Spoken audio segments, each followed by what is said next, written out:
Get your business together. Get yourself into what you do and see it through. Being boss is hard. Blending work and life is messy. Making a dream job of your own isn't easy. But getting paid for it, becoming known for it, and finding purpose in it is so doable. If you do the work. Being Boss is a podcast for creative entrepreneurs, brought to you by Emily Thompson and Kathleen Shannon.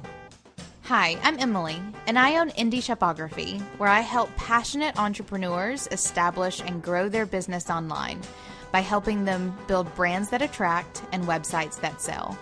I help my clients launch their business so they can do more of what they love and make money doing it. And I'm Kathleen. I'm the co-owner of Braid Creative, where I specialize in branding and business visioning for creative entrepreneurs who want to blend who they are with what they do, narrow in on their core genius, and shape their content so they can position themselves as experts to attract more dream clients. And Being Boss is a podcast where we're talking shop, giving you a peek behind the scenes of what it takes to build a business, interviewing other working creatives, and figuring it out as we go, right there with you. Check out our archives at lovebeingboss.com. Welcome to episode number 42. This episode is brought to you by FreshBooks Cloud Accounting. Today we are so excited to have author and researcher Dr. Brené Brown here on Being Boss. Stay tuned. All right, a little bit on our sponsor, FreshBooks. FreshBooks is the easy-to-use online cloud accounting designed specifically for creative entrepreneurs who did not major in financing or business or any of that stuff. FreshBooks is here to help you run your business and make you look like a pro while doing it. Just today, I asked a couple of people in our Facebook group what they love the most about FreshBooks, and one of them said that they love the time tracking tool, that they're working on lots of different projects, and they love that they can just hit record on their time and it bills straight to that project. Try FreshBooks for free today. Go to freshbooks.com/beingboss and select Being Boss in the How Did You Hear About Us section. All right, you guys, we are so excited and grateful to have Dr. Brené Brown on our show today. Dr. Brené Brown is a research professor at the University of Houston, Graduate College of Social Work. She has spent the past 13 years studying vulnerability, courage, worthiness, and shame. Brené is the author of 2 #1 New York Times bestsellers, Daring Greatly and The Gifts of Imperfection. Thanks for coming on the show. I'm really, really excited to be with y'all. Thank you for having me. Well, I first discovered you whenever I watched your TED Talk on vulnerability, and this talk has been viewed over 21 million times as of right now, and it has started a national conversation on the power of vulnerability and shame. And then I read your book, Daring Greatly, and it changed my life. It changed really how I work and how I live and how I show up and be seen. And even now with the baby, it's changing the way that I approach this parenting gig. And you just released a new book called Rising Strong, and of course it rocked my world too. And we're just thrilled to have you on the show today to talk about all things creativity, vulnerability, all of it. I'm excited. Those are my topics. I love it. And it's so funny I have to say right off the bat that I could not have accomplished what I've accomplished without you and without Braid. Oh. So I really have to say that, y'all have just been such a huge part of my story and my journey that it seems almost weird to talk to you as an external person because I think of you and your team as so internal to what we do. So I have to start with a huge gratitude for you and for Braid. Oh, well, right back at you. I'm glad we can reciprocate because really your work influences so much of my perspective and worldview whenever it comes to the work that I do. It's just integrated. I probably mention you every day. Whenever people ask me what business books to read, I say Daring Greatly and Rework. Like those are the 2 that I put out there. That's great. That's company. all you Thank need. You. Yeah. It's so funny because when I was writing Daring Greatly, the publisher kind of looked at everything that I, looked at a layout and said, we need to do separate books. We need to do Daring Greatly for individuals. We need to do Daring Greatly for leaders, then for parents, and then for educators. And I was like, No, because who we are is how we lead, how we work, how we create, how we parent, how we partner. It's just one book. And they kept really kind of pushing on this idea of a work daring greatly. And, my belief is you cannot take people professionally where you're not willing to go personally. And so it's really we're just one integrated person, It's so true. And that's kind of one of the first things that I want to ask you about is whenever it comes to being a creative entrepreneur, creativity and vulnerability, really, you said this, is about connection. And creativity is, I even heard you say this on Liz Gilbert's podcast, that it's about giving the world a peek into your soul. So my question is, whenever creativity is so closely tied to your work and your bank account, it puts you in a super vulnerable position, which is a good thing. It's what allows us to have really authentic work. But that is until your design is rejected or you aren't getting hired to do what you love. I think that even worse than rejection are hearing crickets. So whenever you're attaching your personal passion to your professional pursuits, and there's just this messy blend, it's really easy to feel shame whenever it's so closely tied together and connected. So my question is, how do you keep it personal and vulnerable without getting crushed? How do you cultivate courage whenever you're facing rejection and failures for work that is so wholehearted? Oh my God, I don't know. If you have a podcast on that, I would listen. I can tell you what I've learned from the research and I can tell you what works in my life. But, here's the thing, sadly, I think, for me and for most of us, if you're not asking that question and straddling that tension every single day, you're probably not doing deep creative work. I mean, this is not a problem to be resolved. This is the tension in which we work. And so there is, and I have to say that especially for Rising Strong, I really interviewed a lot of creatives, people who are just starting, people whose names, we gasp when we hear them because we're fans of their work. Across the continuum of platform and I guess traditional models of success and money. And I interviewed them for a very simple reason. And I think I learned because falling down is an everyday part of the creative life. And so when you go into a book writing, when you go into a research study asking, what do men and women who fall and get back up and who have even more courage and tenacity after rising, what do they share in common?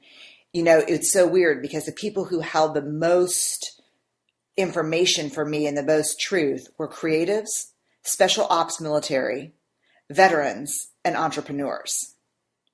Wow. But if at first you think, what a weird group, but if you step back and think about it, what you realize is those are people who do work every day where falling is built in. You don't get to be a creative and not fall on a regular basis every time you show someone your work. And so the sooner you can get to the place where, you know what? No, I don't like that. That's not what I was thinking at all. The sooner that becomes part of your process, as soon as crickets become a part of your process, the further you can move into, I think, doing what you want to do and doing what you can contribute. To me, I guess it comes down to this headline. He or she who has the greatest capacity for discomfort rises the strongest and the fastest.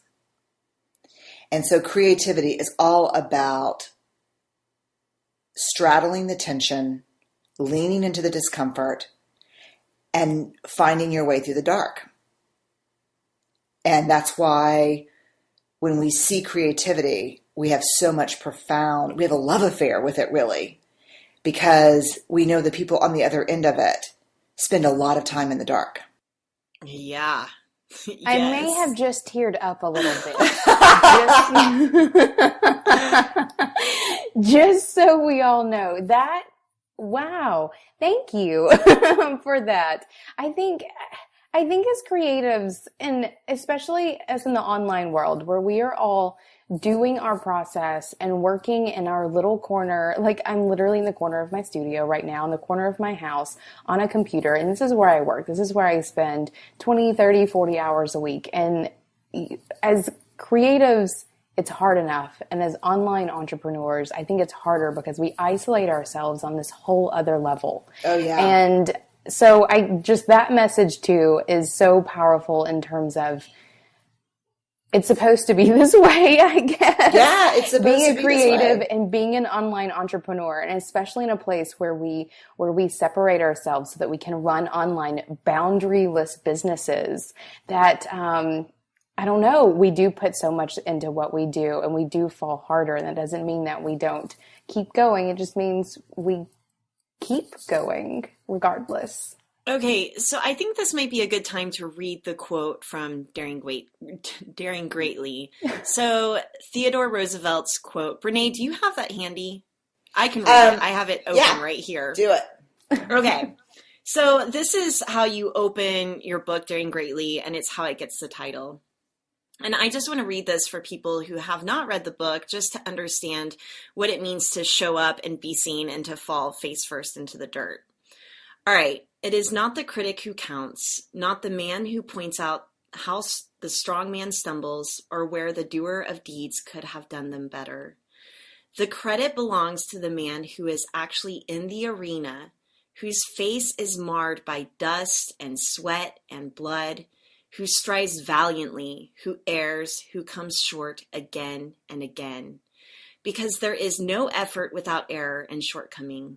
But who does actually strive to do the deeds, who knows great enthusiasms, the great devotions, who spends himself in a worthy cause, who at the best knows in the end the triumph of high achievement, and who at the worst, if he fails, at least fails while daring greatly.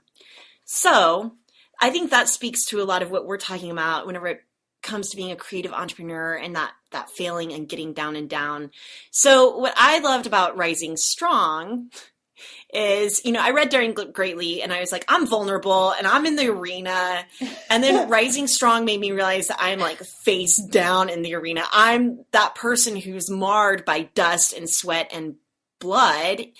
And in front of an arena full of people, like they're all looking at me face down and I'm just looking for the nearest exit. So I started to get in that place where I'm like wanting to armor up. I'm wanting to get the hell out of the arena. So I want to talk a little bit about then the Rising Strong process and the tools for resilience, because again, it's not about, I guess, not falling down. It's about being resilient to that.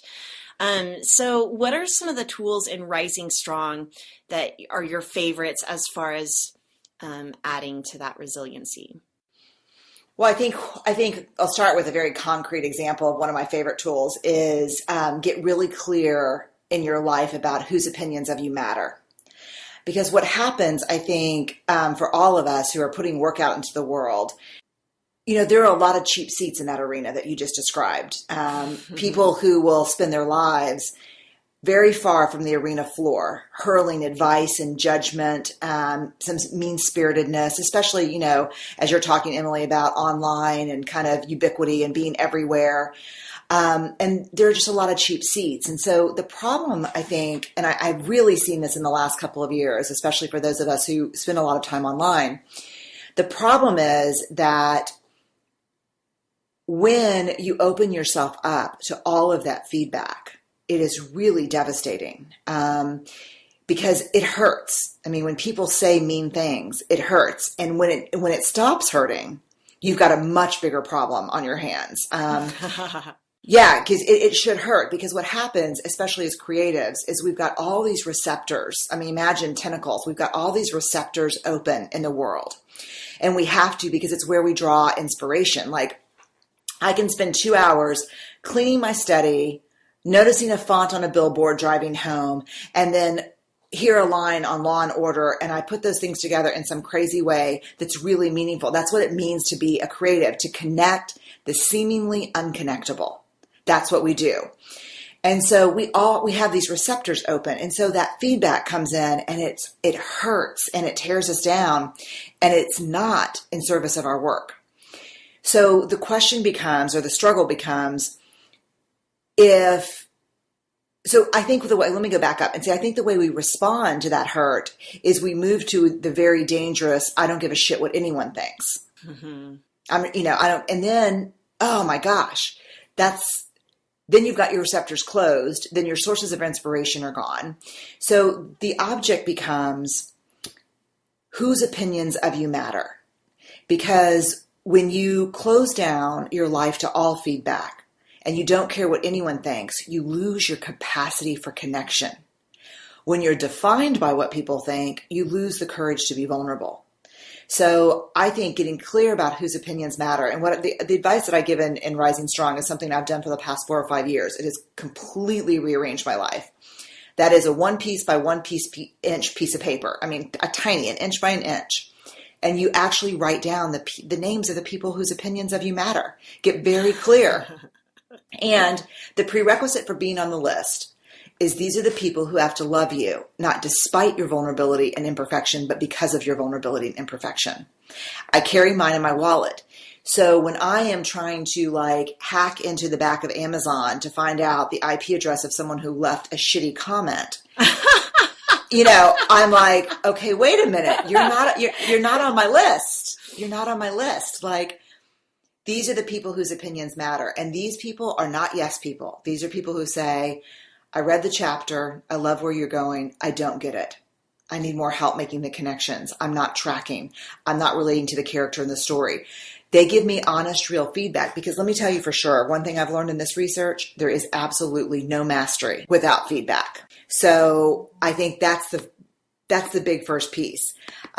Get clear about whose opinions matter and stick to that. I was doing an interview with Elizabeth Gilbert very recently, and she said, reading a comment from someone you don't know about your creative work is like taking a bite of a sandwich that may or may not contain glass. Do you know what I mean? Come on. Yeah. That could really hurt you. I mean, I haven't even watched the TED Talks, my own TED Talks, because it's really good. You should watch it. Okay. I've read the transcript, but it's not in service of the work. Hypercritical feedback from myself or from other people is not in service of the work. Because what happens if I watch it and then I'm like, oh my God, I really put myself out there. I'm not going to do that anymore. That's too scary. I just can't. Yeah. And so I think that's the first piece, is get clear about whose opinions of you matter.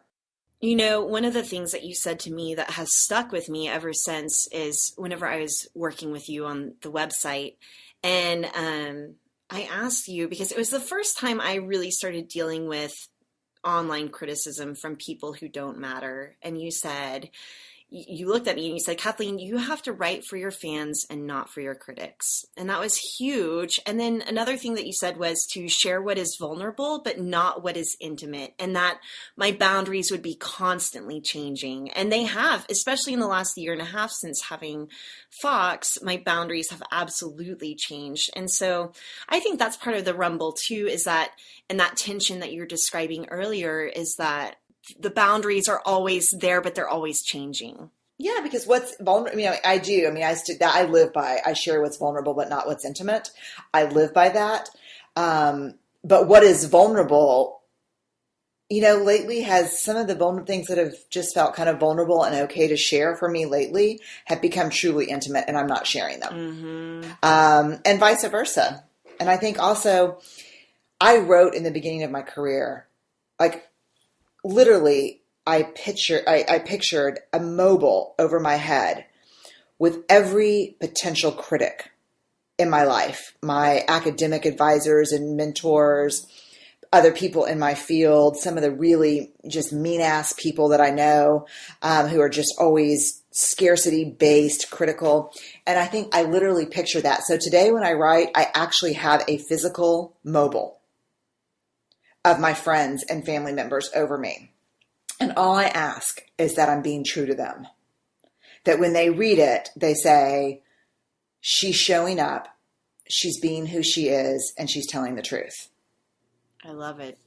And yeah, but to me, to make explicit who those people are and what that looks like is super important. And I think for people listening, if you're like, how do you go about that? look at the list that you put on the 1-inch piece of paper. People who love you, not despite your falls, not despite your imperfections, but because you're brave enough to try and you put yourself out there. And then just ask them for a picture and one sentence. And just hang it up.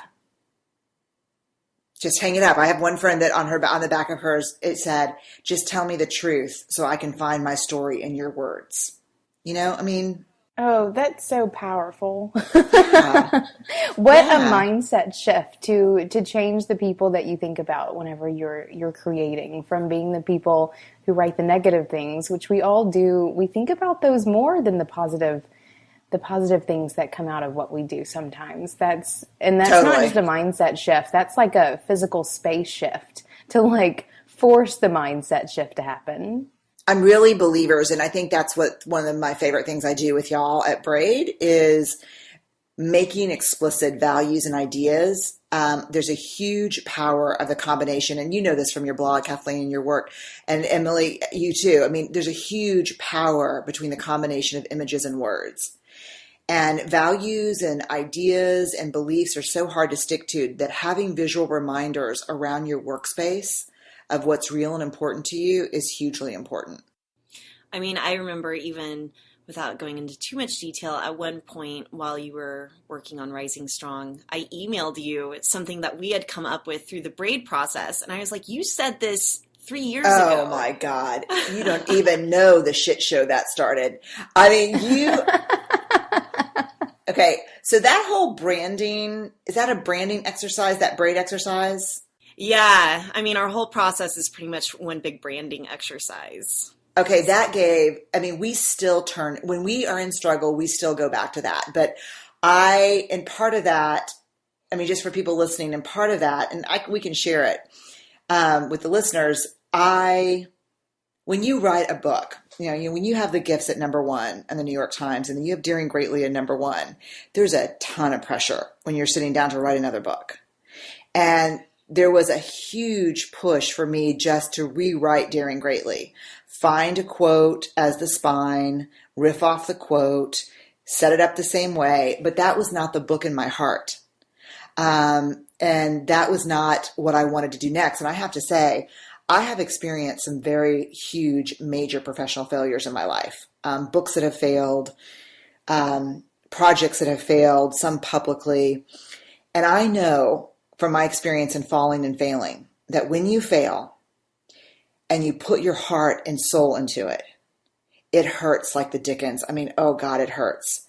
But when you fail and you were half-ass about your intention and held back, that nothing hurts like that failure.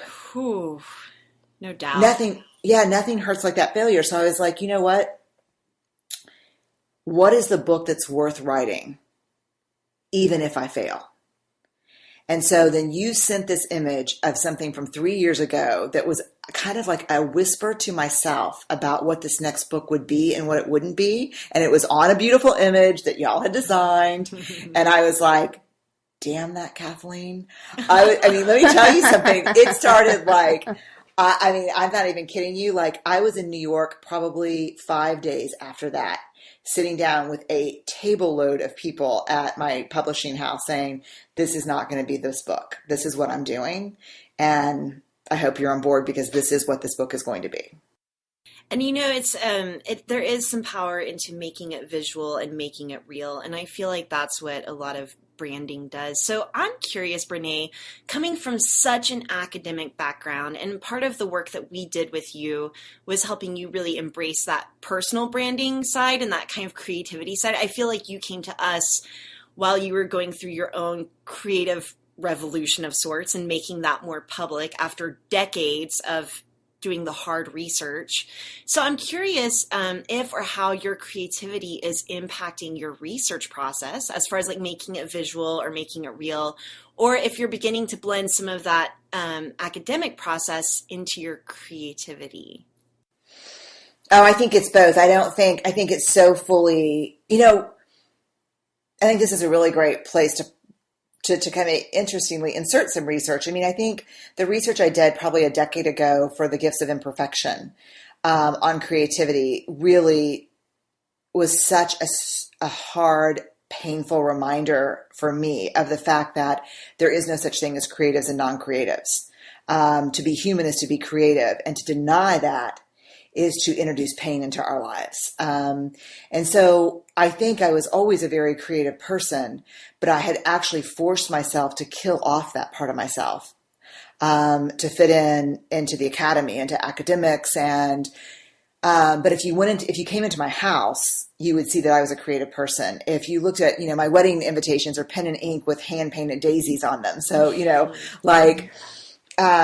it's always been a part of me, but I didn't know how to integrate it into what I thought I was supposed to be as an academic. And so I think at the time I came to you, I think I was in the process of realizing that orphaning that part of me had left me really sad and really not wholehearted. I mean, the root word of integrate is the Latin word to make whole. And so I think integration is about making ourselves whole. These are all the stories that make up who I am, the struggles, the great stuff, the hard shit, the tragic stuff, the heartbreak. And also creativity is a part of that whole. So I needed to do it in a way where I didn't lose my integrity as an academic and a researcher. And what I found is, with y'all's help, and your incredible, I think, listening skills, and also, to be honest with you, that process, that was a no holds barred, no bullshit process. I was super resentful. At first, when you mailed those cards to us, I'm like, I just want a logo.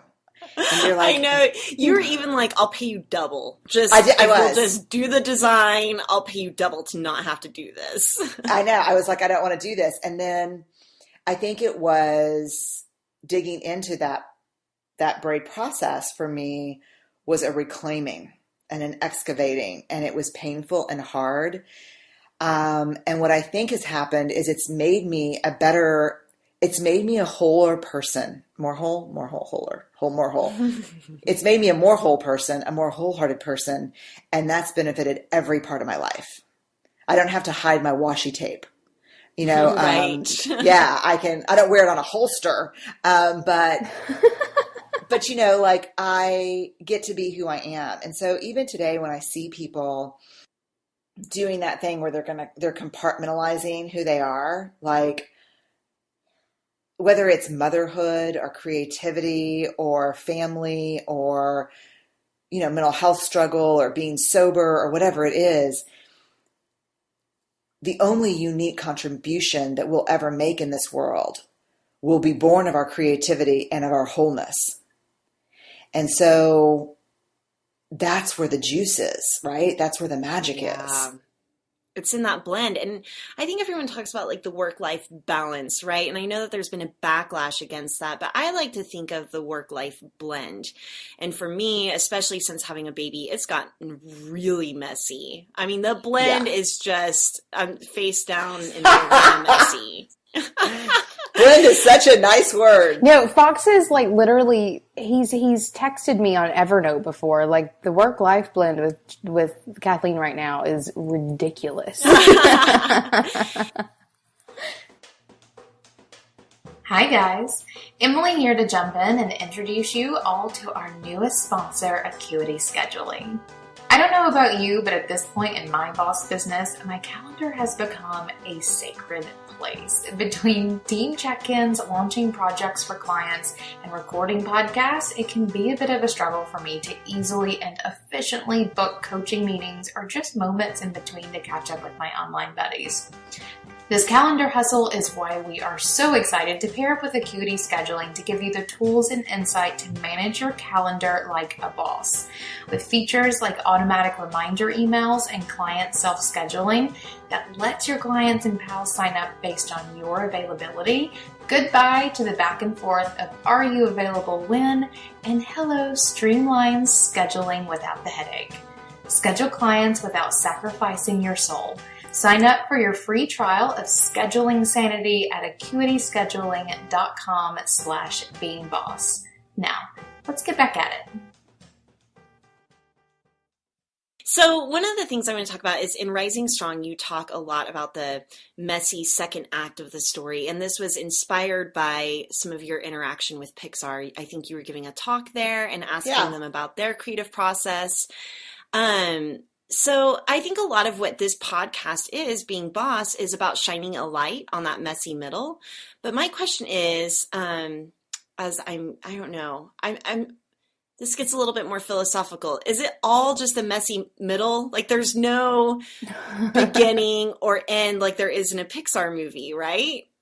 Well, I mean, let's take a Pixar movie, for example. And I think Dallas Clayton, who's a great, artist, and I don't know if you know his work, but he's just a great artist and thinker. And he has this beautiful poster, I'll send it to you, that says the beginning, and it's one sentence, and then he's painted like 50 in a row, the middle, the middle, the middle, the middle, the middle, the middle, the middle, the middle, the end. And if you look at any show, so let's go back to Pixar and let's go back to storytelling. So Pixar leans very heavily on Joseph Campbell and the idea of the myth, or the monomyth, the one single myth that across cultures, where the hero's journey, where, the character goes out, there's an inciting incident. It's really tough. And then the character spends the entire second act trying to resolve the problem without being vulnerable, until they realize that what it's going to take is a true heart-opening, dangerous, daring, bold move. And that's not, that's not Woody jumping out of the window to save Buzz. That's Woody opening his heart and realizing there's enough love from Andy to have another toy in the room. And so that the entire drama and tension of a story, I mean, let's take something that probably everyone knows, like Law and Order. You watch it, scene one takes 5 seconds. It's usually somebody stumbles upon a dead body, and then the police get there, and there's a smart-ass comment, and then you go to commercial break. The entire middle of that is trying to find that person or trying to figure out what happened. That's what we love to watch. That's what we hate to live. Right. Because the messy middle is trying every easy way to write that blog post, to design that logo, every easy way, until we get to the point at the very end of Act 2 where we're like, oh crap, this is what it's going to take. It's going to take 30 conversations. It's going to take a back and forth. It's going to take me owning that I'm overly invested. It's going, this is what it's going to take. And then the end is usually one comment on Law and Order. I mean, the conflict ends. Haven't you ever watched like a romantic comedy? And they're in this dance the whole time for an hour and a half of the movie. But you're like, wait, I want to see like what their apartment's going to look like. And are they going to, like have kids, or are they going to have Christmas? But it's just over, that kiss, and then it's done. So the middle is the mess, and it's hard. And so when you're a storyteller, like I am with my work, or like Pixar is with animation in their movies, the parallel, and I think in the design is absolutely true. The parallel is you hate the second act the most because it's the dark part, the point of no return. Mm-hmm. But at the same time, you know where that's going to happen. And the only thing that experience gives you, you can't skip Act 2. Even if this is your 20th year as a designer, the only thing you get in Act 2 as a creative is a little whisper that says, you know the road, this is the dark and scary point, stay the course. But you don't get any light or anything. Right, but it's part of what makes the story. So sometimes whenever I'm kind of in that messy middle, I literally think this would not be a good story without this part. Right. Have you ever seen that thing going around? I don't know. I saw it on Instagram or Facebook or something that said the creative process. This is going to be awesome. This sucks. This is shit. I'm shit. And then the last one is, this is awesome. Like everything, it starts with this is awesome and it ends with this is awesome, but everything in the middle just sucks. And that's why so few people do it. And I think that the creative process opens us up to shame, because exactly what you just described, going from this is shit to I'm shit, that's the difference between guilt and shame, right? That's it. So I feel like creatives are so open to shame in their work, which is why I'm glad you're on the show. No, because the difference between shame and guilt is the difference between I did something bad and I am bad. So the example I always use is from an academic journal article where you get to work, you get so drunk on Thursday that Friday morning you're hungover, you're tired. You get to work, you're late, you miss an important meeting, and your self-talk is, God, I'm such an idiot. I'm such a loser. That's shame. If you get to work and your self-talk is, I can't believe I did that. That was a really stupid thing to do. That's guilt. Shame is a focus on behavior. I'm sorry, shame is a focus on self. Guilt is a focus on behavior. Parenting Fox. Parenting Ellen or Charlie, my kids. If I look at Charlie and say that, you're bad versus that was a really bad choice. Let's talk about that. That's the difference between shame and guilt. And the outcomes are huge because shame is highly correlated with addiction, depression, violence, aggression, bullying, eating disorders, suicide.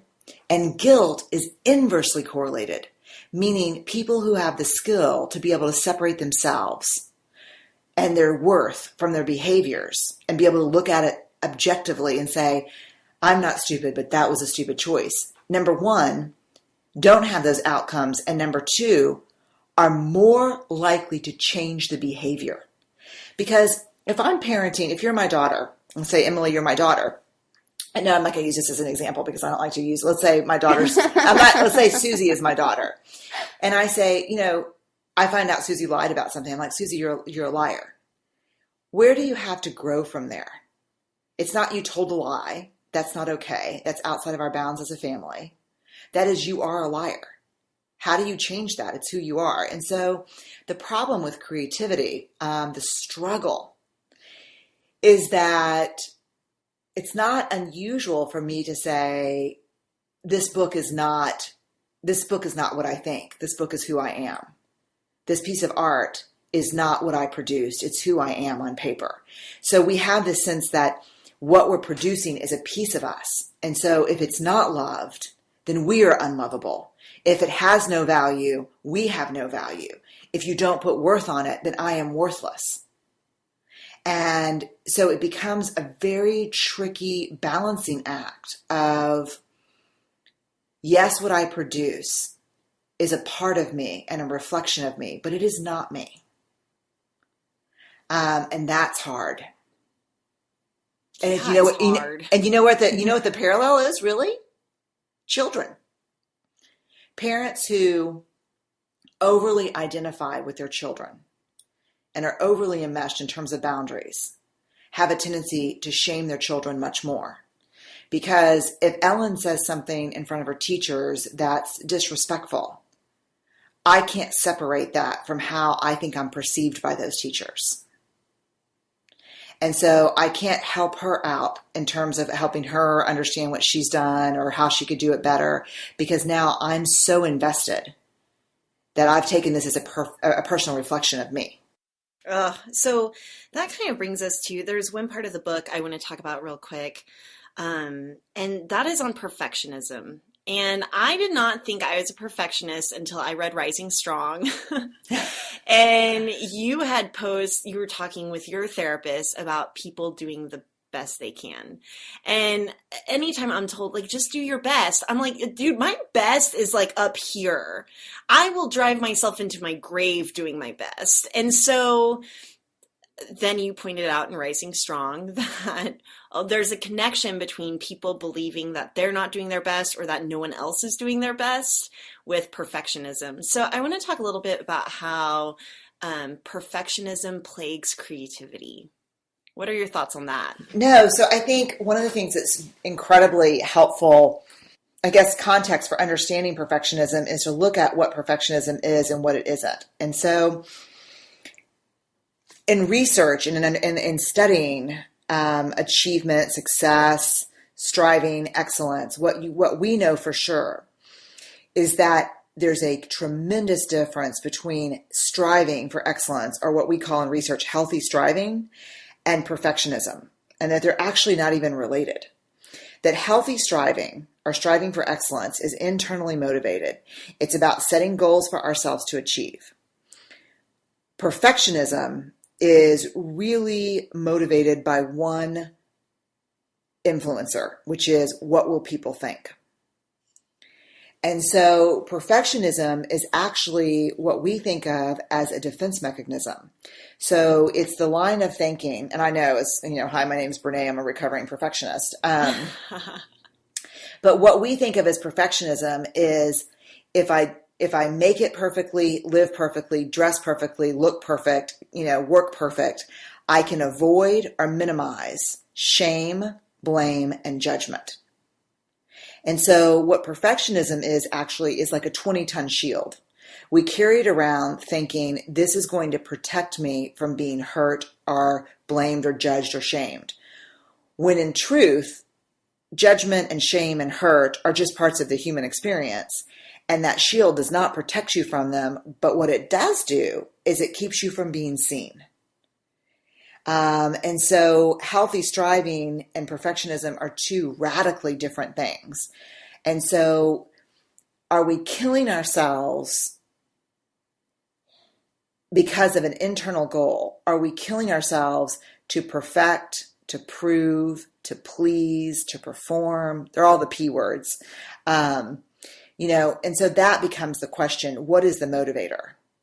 So if I'm really, and the way that Gretchen Rubin says this, and I love it so much, she says, I'd rather have friends over for takeout than plan the perfect dinner party that never happens.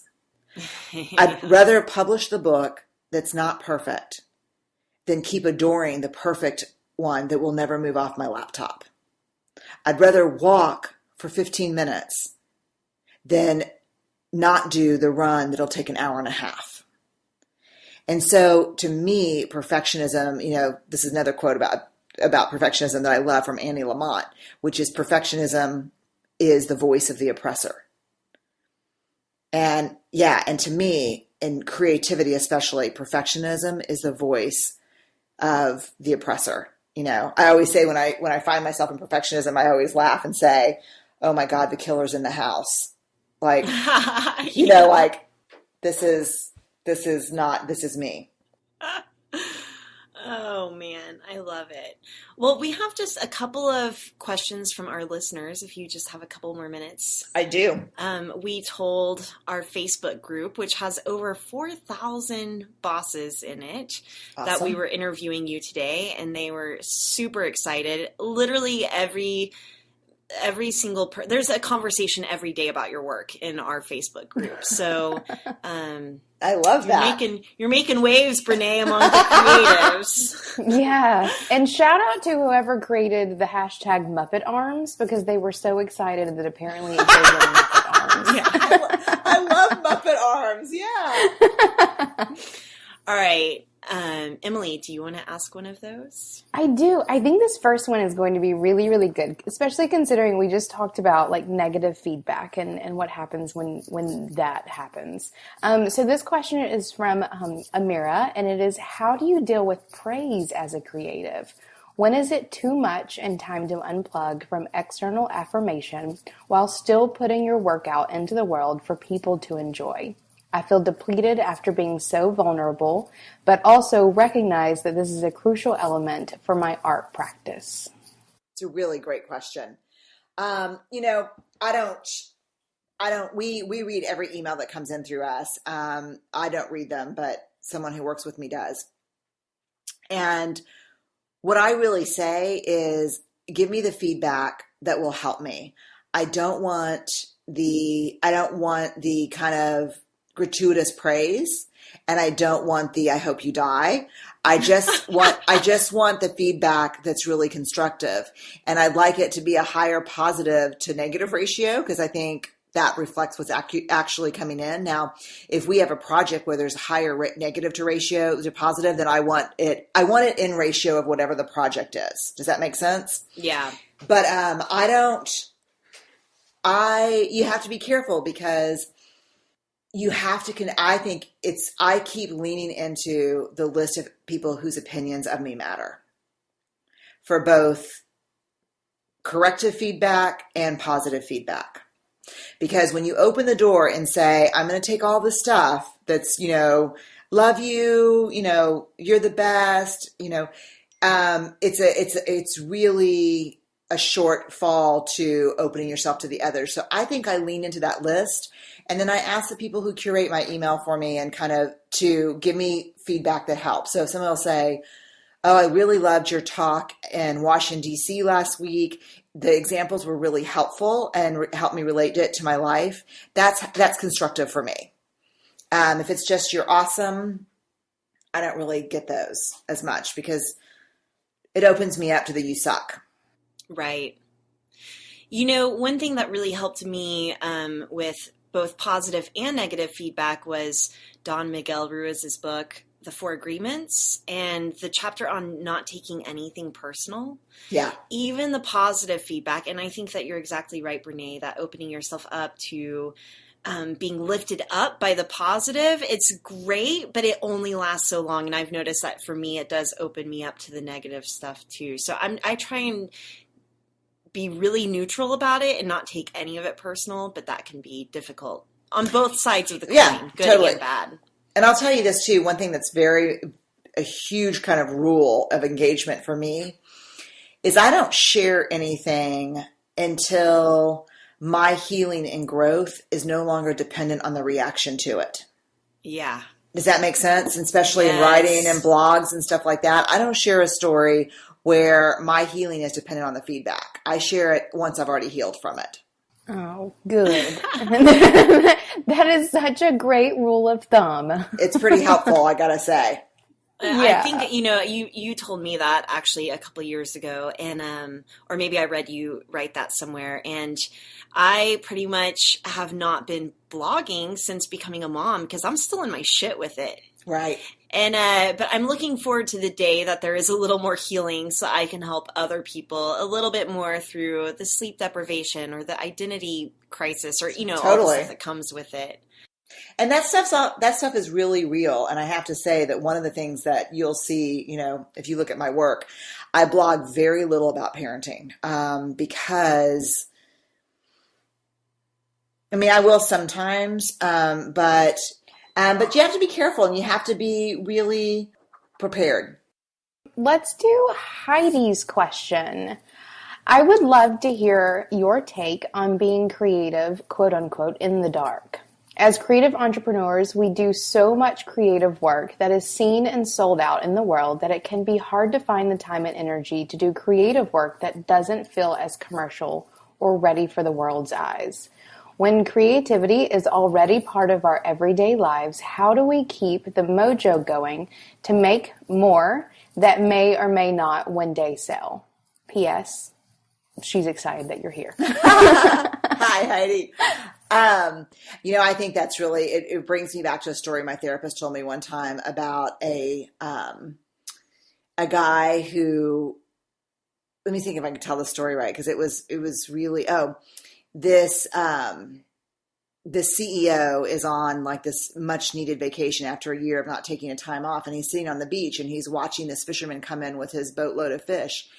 And he watches this guy do this for 2 or 3 mornings in a row. And he finally pulls the guy over and says, hey, can I talk to you for a minute? And he said, sure. And he goes, I'm a really well-known business leader in the US. And I've been watching your process. And if you expanded your number of boats and rather than you going out, hired people to go out, you could probably like quadruple your your load every day, and you could turn this into a really viable business. You seem very good at what what you do.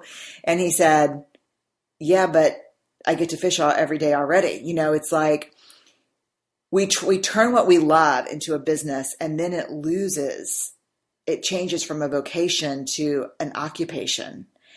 And we almost have bad energy around doing it for fun anymore.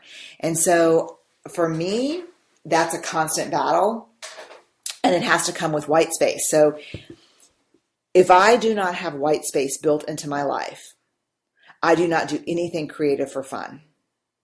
And so it's not like, okay, you work 40 hours a week.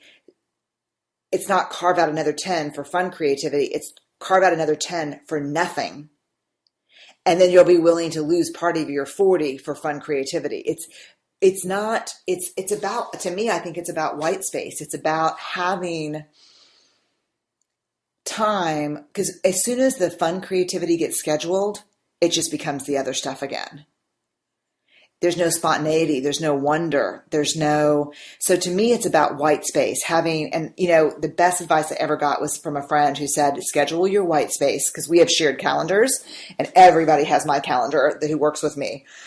Schedule your white space like you do work meetings. They're non-negotiable. People need to, people can't say, oh, can we just encroach here a little bit? And so I'm really trying more and more to put the white space on as just non-negotiable. And I think when we do that, the creativity for the love of it is born on its own.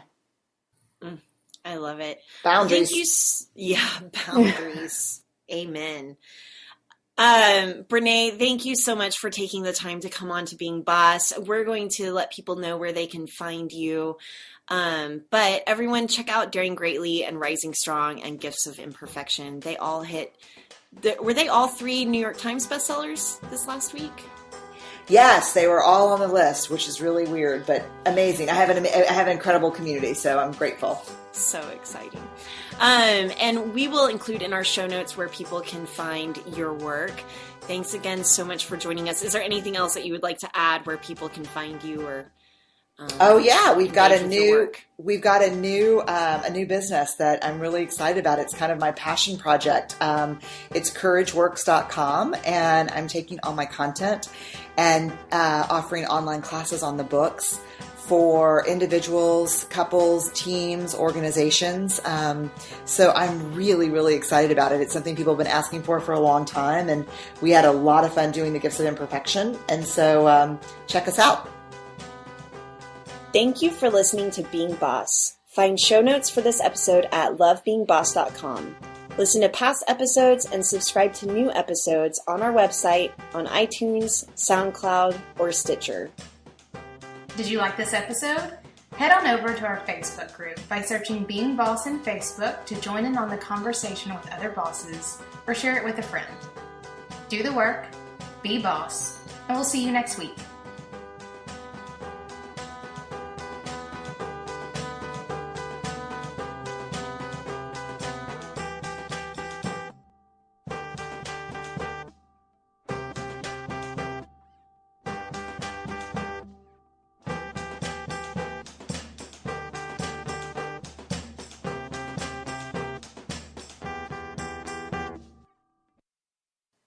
That's a very kind of vicious, can be a very vicious community. Oh, sorry. Y'all are hearing Daisy the Bichon in the background. Aw, Daisy.